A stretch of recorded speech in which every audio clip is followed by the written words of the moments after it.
preschoolers, it's Teacher Sue, and I want to read you another one of my favorite books. This book is called The Kissing Hand by Audrey Penn, and the illustrations are by Ruth E. Harper and Nancy M. Leake.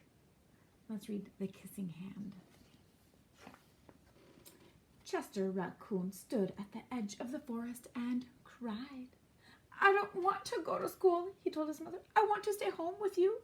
I want to play with my friends and play with my toys and read my books and swing on my swing. Please, may I stay home with you?"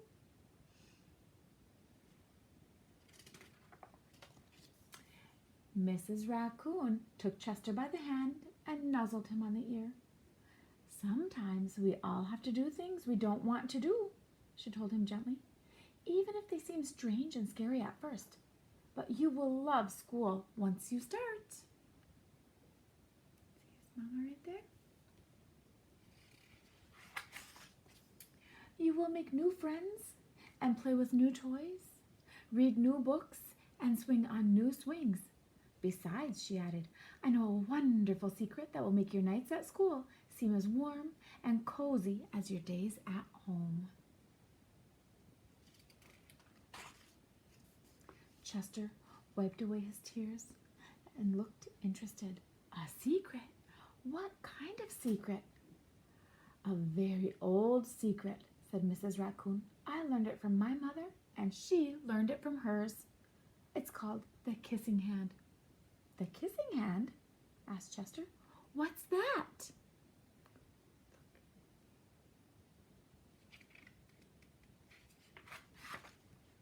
"I'll show you." Mrs. Raccoon took Chester's left hand and spread open his tiny fingers into a fan. Leaning forward, she kissed Chester right in the middle of his palm. Chester felt his mother's kiss rush from his hand, up his arm, and into his heart. Even his silky black mask tingled with a special warmth.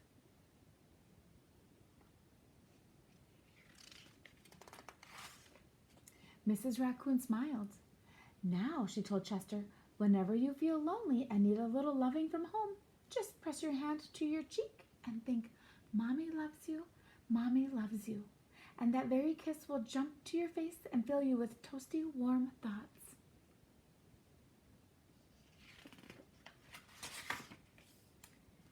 She took Chester's hand and carefully wrapped his fingers around the kiss.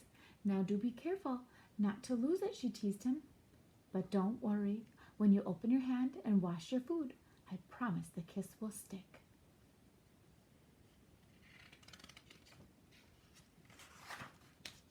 Chester loved his kissing hand. Now he knew his mother's love would go with him wherever he went, even to school.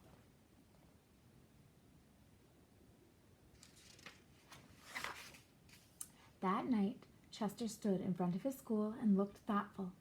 Suddenly, he turned to his mother and grinned. "Give me your hand," he told her. See them down here?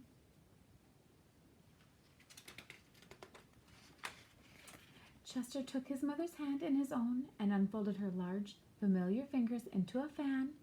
Next, he leaned forward and kissed the center of her hand.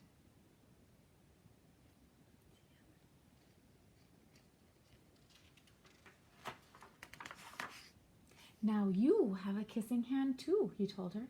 And with a gentle goodbye and "I love you," Chester turned and danced away.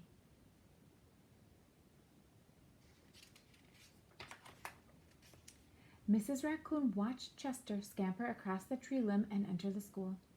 And as the hoot owl rang in the new school year, she pressed her left hand to her cheek and smiled.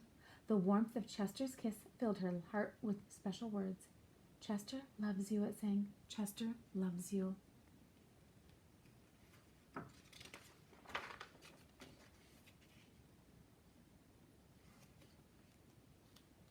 Thanks for listening.